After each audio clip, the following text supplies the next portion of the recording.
ನಮಸ್ಕಾರ ಎಲ್ಲರಿಗೂ, ನಾನು ನಿಮ್ಮ ಪ್ರೀತಿಯ ರಾಯಚೂರು ಹುಡುಗಿ. ತಮಗೆಲ್ಲರಿಗೂ ಅಮ್ಮಮ್ಮ ಅಡುಗೆ ಮನೆ ಯೂಟ್ಯೂಬ್ ಚಾನಲ್ಗೆ ಸ್ವಾಗತ ಸುಸ್ವಾಗತ. ಇವತ್ತಿನ ಸ್ಪೆಷಲ್ ರೆಸಿಪಿ ಏನಪ್ಪ ಅಂದರೆ ಈವ್ನಿಂಗ್ಗೆ ಸಖತ್ ಟೇಸ್ಟಿ ಆಗಿರುವಂತಹ ಆಲೂ ಟಿಕ್ಕಿನ ಯಾವ ರೀತಿ ಮಾಡೋದು ಅಂತ ನೋಡ್ಕೊಂಡು ಬರೋಣ.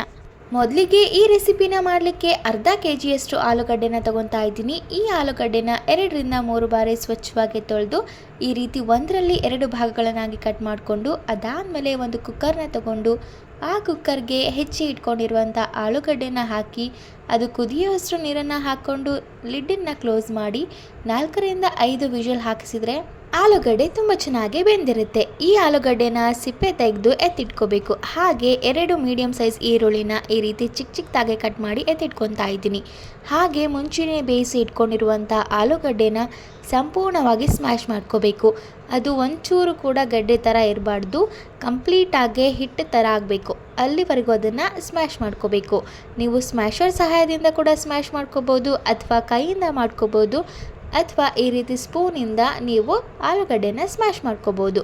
ನೋಡಿ, ಎಲ್ಲ ಆಲೂಗಡ್ಡೆನ ತುಂಬ ಚೆನ್ನಾಗಿ ಸ್ಮ್ಯಾಶ್ ಆಗಿದೆ.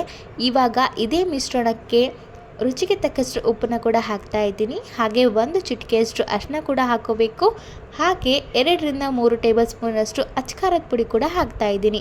ನೀವು ಇದಕ್ಕೆ ಬೇರೆ ಮಸಾಲ ಕೂಡ ಹಾಕೋಬೋದು. ಧನಿಯಾ ಪುಡಿ ಆಗಿರ್ಬೋದು, ಜೀರಿಗೆ ಪುಡಿ ಆಗಿರ್ಬೋದು, ಅಥವಾ ಗರಂ ಮಸಾಲ ಕೂಡ ಹಾಕೋಬೋದು. ಆದರೆ ನಾನು ಯಾವುದೇ ರೀತಿಯ ಮಸಾಲ ಪದಾರ್ಥಗಳನ್ನು ಬಳಸ್ತಾ ಇಲ್ಲ. ಬರೀ ಸಿಂಪಲ್ ಆಗಿರುವಂತಹ ಉಪ್ಪು, ಖಾರ, ಅರಿಶಿನ ಮಾತ್ರ ಬಳಸ್ತಾ ಇದ್ದೀನಿ. ಹಾಗೆ ಇದೇ ಹಂತದಲ್ಲಿ 2 ಟೇಬಲ್ ಸ್ಪೂನಷ್ಟು ಕಡಲೆ ಹಿಟ್ಟನ್ನು ಹಾಕ್ತಾ ಇದ್ದೀನಿ. ಕಡಲೆ ಹಿಟ್ಟು ಹಾಕೋದ್ರಿಂದ ಒಳ್ಳೆ ಟೆಕ್ಸ್ಚರ್ ಬರುತ್ತೆ, ತುಂಬ ಚೆನ್ನಾಗಿ ಟಿಕ್ಕಿ ಫಾರ್ಮ್ ಆಗುತ್ತೆ. ಇದೆಲ್ಲವನ್ನು ಹಾಕ್ಕೊಂಡು ತುಂಬ ಚೆನ್ನಾಗಿ ಕಲಿಸ್ಕೋಬೇಕು. ಅದು ಸಂಪೂರ್ಣವಾಗಿ ಮಿಶ್ರಣವಾಗಬೇಕು. ಹಾಗೆ ಉಪ್ಪು, ಖಾರ, ಅರಿಶಿನ ಎಲ್ಲ ತುಂಬ ಚೆನ್ನಾಗಿ ಆಲೂಗಡ್ಡೆಗೆ ಹೊಂದ್ಕೋಬೇಕು. ಅಲ್ಲಿವರೆಗೂ ಇದನ್ನು ತುಂಬ ಚೆನ್ನಾಗಿ ಕಲಿಸ್ಕೊಂಡು ಈ ರೀತಿ ರೆಡಿ ಮಾಡಿ ಇಟ್ಕೋಬೇಕು. ಅದೇ ರೀತಿಯಾಗಿ ಮತ್ತೊಂದು ಕಡೆ ಒಂದು ನಾನ್ ಸ್ಟಿಕ್ ಪ್ಯಾನ್ ಕೂಡ ಕಾಯಲಿಕ್ಕೆ ಇಟ್ಟಿದ್ದೆ. ನೀವು ದೋಸೆ ಹಂಚಾದರೂ ತೊಗೋಬೋದು, ಅಥವಾ ನಿಮ್ಮ ಮನೆಯಲ್ಲಿ ನಾನ್ ಸ್ಟಿಕ್ ಯಾವುದೇ ಪ್ಯಾನ್ ಇದ್ದರೂ ಅದನ್ನು ಕೂಡ ಬಳಸ್ಕೋಬೋದು. ನೋಡಿ, ಈ ರೀತಿ ಕೈಗೆ ಎಣ್ಣೆನ ಸವರ್ಕೊಂಡು ಸ್ವಲ್ಪ ಮಿಶ್ರಣವನ್ನು ತಗೊಂಡು ಈ ರೀತಿ ರೌಂಡ್ ಶೇಪಲ್ಲಿ ಮಾಡಿಕೊಂಡು ಅದು ಎಡ್ಜಸ್ನ ತುಂಬ ಚೆನ್ನಾಗಿ ಅಡ್ಜಸ್ಟ್ ಮಾಡಿಕೊಂಡು ಒಂದು ತಟ್ಟೆನ ತಗೊಂಡು ಅದಕ್ಕೆ ಸ್ವಲ್ಪ ಎಣ್ಣೆನ ಸವರ್ಕೊಂಡು ಎಲ್ಲನೂ ಇಟ್ಕೋಬೇಕಾಗತ್ತೆ. ನೀವು ಈ ಟಿಕ್ಕಿನ ಇಷ್ಟೇ ದೊಡ್ಡದಾಗಿ ಮಾಡ್ಕೋಬೇಕು ಅಂತ ಏನೂ ಇಲ್ಲ. ನೀವು ತುಂಬ ಚಿಕ್ಕದಾಗಿ ಕೂಡ ಮಾಡ್ಕೋಬೋದು, ಅಥವಾ ಇನ್ನೊಂದು ಸ್ವಲ್ಪ ದಪ್ಪ ಕೂಡ ಮಾಡ್ಕೋಬೋದು. ತುಂಬ ಸಾಫ್ಟಾಗಿ ಸಖತ್ತಾಗಿ ಬರುತ್ತೆ.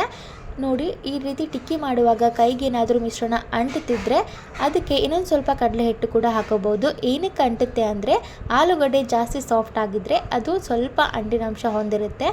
ನೀವು ಅಂಟಬಾರ್ದು ಅಂದರೆ ಸ್ವಲ್ಪ ಕಡಲೆ ಹಿಟ್ಟನ್ನ 1 ಸ್ಪೂನ್ ಹೆಚ್ಚಿಗೆ ಹಾಕ್ಕೊಳ್ಳಿ. ನೋಡಿ, ಇದೇ ರೀತಿಯಾಗಿ ಮಾಡಿ ಇಟ್ಟಿರುವಂತಹ ಎಲ್ಲ ಮಿಶ್ರಣವನ್ನು ಟಿಕ್ಕಿಯಾಗಿ ಮಾಡಿ ಒಂದು ಕಡೆ ಎತ್ತಿಟ್ಕೊಂಡು ಅದಾದಮೇಲೆ ಮುಂಚೆನೇ ಕಾಯಲಿಕ್ಕೆ ಇಟ್ಟಿರುವಂತಹ ಪ್ಯಾನ್ಗೆ ಸ್ವಲ್ಪ ಎಣ್ಣೆನ ಸವರ್ಕೊಂಡು ಅದಕ್ಕೆ ಮಾಡಿರುವಂತಹ ಟಿಕ್ಕಿನ ಒಂದೊಂದಾಗಿ ಇಡುತ್ತಾ ತುಂಬ ಚೆನ್ನಾಗಿ ಶಾಲೋ ಫ್ರೈನ ಮಾಡ್ಕೋಬೇಕಾಗುತ್ತೆ. ನಾನಿಲ್ಲಿ ಜಾಸ್ತಿ ಎಣ್ಣೆನ ಬಳಸ್ದೇ ಫ್ರೈ ಮಾಡ್ತಾ ಇದ್ದೀನಿ. ನೀವು ಬೇಕಿದ್ದರೆ ಇದನ್ನು ಡೀಪ್ ಫ್ರೈ ಕೂಡ ಮಾಡ್ಕೋಬೋದು.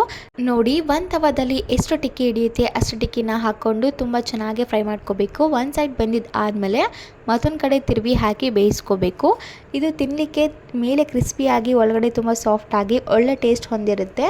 ನೀವು ಇನ್ನೂ ಸ್ಪೈಸಸ್ ಕೂಡ ಆ್ಯಡ್ ಮಾಡ್ಕೋಬೋದು, ಅಥವಾ ನೀವು ಬೇಡ ಅಂದರೆ ಇಷ್ಟೇ ಸಿಂಪಲ್ ಆಗಿ ಮಾಡ್ಕೋಬೋದು. ಇದನ್ನು ಕೆಚಪ್ ಜೊತೆ ನೆಂಚ್ಕೊಂಡು ಈವ್ನಿಂಗ್ ಸ್ನ್ಯಾಕ್ಸ್ ಆಗಿ ತಿನ್ಬೋದು, ಅಥವಾ ಊಟದ ಜೊತೆಗೆ ಸೈಡ್ ಡಿಶ್ ಆಗಿ ತಿನ್ಬೋದು. ತುಂಬ ಒಳ್ಳೆ ಕಾಂಬಿನೇಷನ್ ಊಟದ ಜೊತೆಗೆ. ನೋಡಿ, ಆಲ್ರೆಡಿ ಒಂದು ಸೈಡ್ ತುಂಬ ಚೆನ್ನಾಗಿ ಬೆಂದಿದೆ. ಇದನ್ನು ತಿರುವಿ ಹಾಕಿ ಮತ್ತೊಂದು ಕಡೆ ಬೇಯಿಸ್ತಾ ಇದ್ದೀನಿ. ಇದೇ ರೀತಿಯಾಗಿ ಎಲ್ಲ ಟಿಕ್ಕಿ ಕೂಡ ಒಂದೊಂದೇ ಬ್ಯಾಚ್ ಮಾಡಿ ಬೇಯಿಸ್ಕೋಬೇಕಾಗತ್ತೆ. ನಮ್ಮದು ಫಸ್ಟ್ ಬ್ಯಾಚ್ ಆಲ್ರೆಡಿ ರೆಡಿ ಆಗಿದೆ. ಇವಾಗ ಇದು ಸೆಕೆಂಡ್ ಬ್ಯಾಚ್ ಮಾಡ್ತಿರೋದು. ಸೊ ನೋಡಿದ್ರಲ್ಲ, ಇದಾಗಿತ್ತು ಇವತ್ತಿನ ಸ್ಪೆಷಲ್ ಆಲೂಗಡ್ಡೆ ಟಿಕ್ಕಿ ರೆಸಿಪಿ. ಈ ರೆಸಿಪಿ ನಿಮಗೇನಾದರೂ ಇಷ್ಟ ಆಗಿದ್ದರೆ ಅಮ್ಮಮ್ಮ ಅಡುಗೆ ಮನೆ ಯೂಟ್ಯೂಬ್ ಚಾನಲನ್ನು ಲೈಕ್ ಮಾಡಿ, ಶೇರ್ ಮಾಡಿ, ಕಮೆಂಟ್ ಮಾಡಿ. ಹಾಗೆ ಅಮ್ಮಮ್ಮ ಅಡುಗೆ ಮನೆ ಯೂಟ್ಯೂಬ್ ಚಾನಲನ್ನು ಸಬ್ಸ್ಕ್ರೈಬ್ ಮಾಡಿ. ಧನ್ಯವಾದಗಳು.